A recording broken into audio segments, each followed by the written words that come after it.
All right, welcome to another episode of 666 Seconds of Metal. I got Shane here with me all the way from Winnipeg, Canada. How's it going up there, Shane? Fuck yeah, what's up, Pete? Getting ready for a little death. Yeah, definitely. Doing a segment tonight that we thought would be fun on Murder Metal Mayhem. We do a Lost Classic every week, and we wanted to kind of take a spin on that, so we're doing Dissecting a Classic, and we're just picking some albums that we think are kind of just pivotal and just landmark,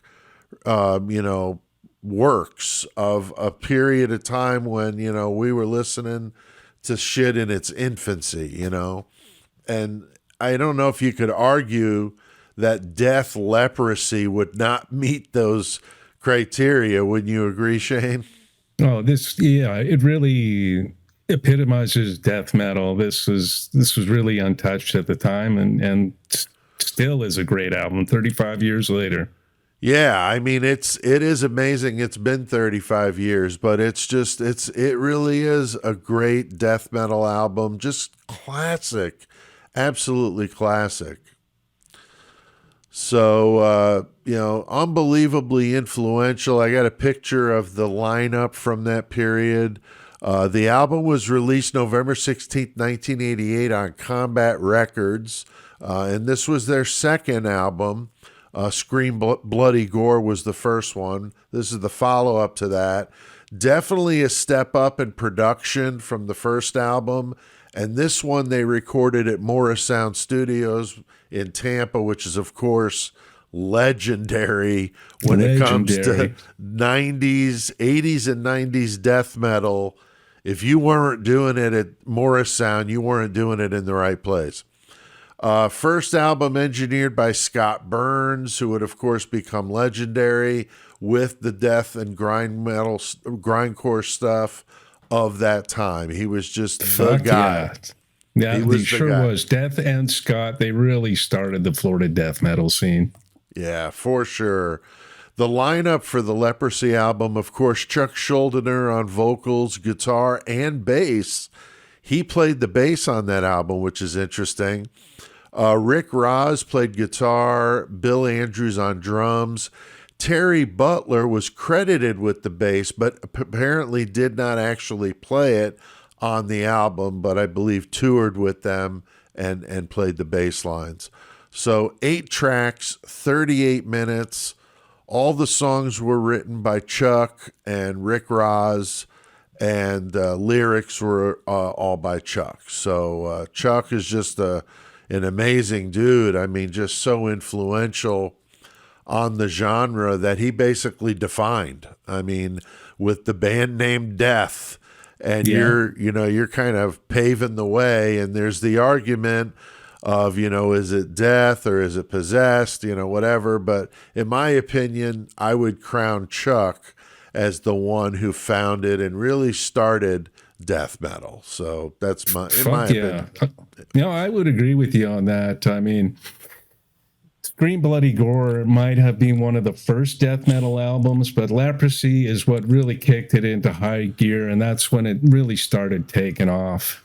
Yeah, I mean the songwriting was stronger, the performances were better, the recording quality, of course, at Morris Sound was just absolutely, a step up from Scream Bloody Gore. So definitely brought him into a new echelon there as kind of the leaders of death metal. It was voted as the 25th most important death metal album by Rock Hard Magazine. I don't pay a lot of credence to some of those polls and stuff, but I just thought it was an interesting stat. Century, it's nice to get accolades, It's I agree. Century Media released a remastered version in Digipack in 2008. Relapse issued a 3-disc remastered edition with bonus tracks in 2014. And you know damn well, Shane, that CK had every one of those goddamn things. Yeah. Yeah, we're going to talk about CK in an upcoming one of these, and you guys will enjoy it. killer artwork. I mean, this is just legend, and everything about this album is cool, but the artwork is just so badass. I did not have a Leprosy shirt. I think I have every album cover on a shirt but Leprosy and Scream Bloody Gore. So I wore my Sound of Perseverance shirt in respect for Death and Chuck Schuldiner for sure. But the artist, Edward Repka, just amazing. And since Chuck's untimely death in 2001, the legacy of this band just continues to grow. The Leprosy album endures, as you mentioned, Shane, 35 years. That's just unbelievable. But I mean, this guy was a true innovator and legend, and some would argue the guy that started death metal. You know, you can argue with that or not, but that's what a lot of people think, and that's what I believe as well.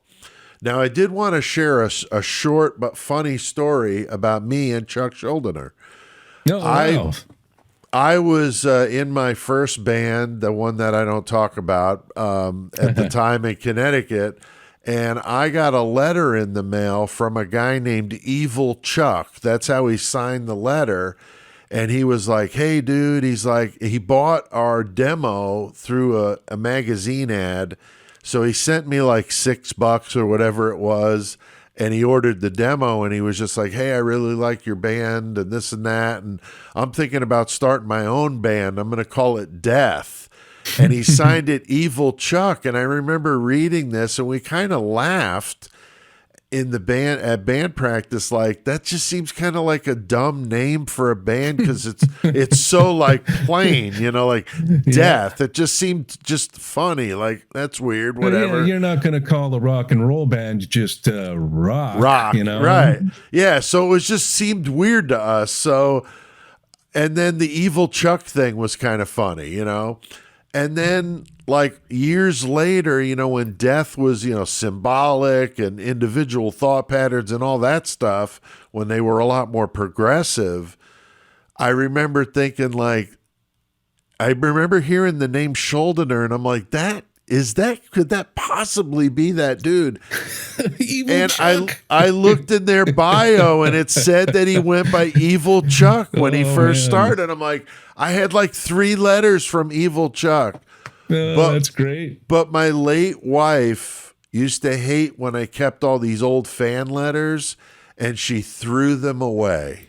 So I have no proof that I had 2 or 3 letters from Chuck, Evil Chuck Schuldiner. So yeah, I always thought that was cool. But yeah, he was a really good cool dude. So that was my interaction. But just a great album. Death is one of my favorites. I tend to like more of the latter, like I said, symbolic, you know, the individual thought patterns. I mean, those albums are just unbelievable. There's so many great albums. The Sound of Perseverance is great. But this is just a band that continued to up the ante every album. They got better, broader, and not pigeonholed into, you know, old school death metal. They started to get more progressive, bringing in some different musicians, and man, just surrounded himself. They were not scared to evolve and try different things, that's for sure. No. And the first one I listened to was Spiritual Healing, and that is my favorite. Yeah, I was going to say, that was the one I couldn't think of. I have a shirt, a Spiritual Healing shirt. I couldn't find it, though, so I wore this. And when I listen to Leprosy now, it you can kind of tell that it was a stepping stone to spiritual healing. Like I hear a lot of spiritual healing in Leprosy. Yeah, you're right. You're right. And that's the thing that amazes me. They kept upping that. And then Sound of Perseverance, I mean, just like, holy shit. I mean, they were really pulled it all together with that one. So yeah, but Leprosy is a good one. Fucking legendary album. We wanted to do some dissecting of a classic, and there you have it, Death, Leprosy. All right, well, we'll see you guys next time on 666 Seconds of Metal. Horns fucking high.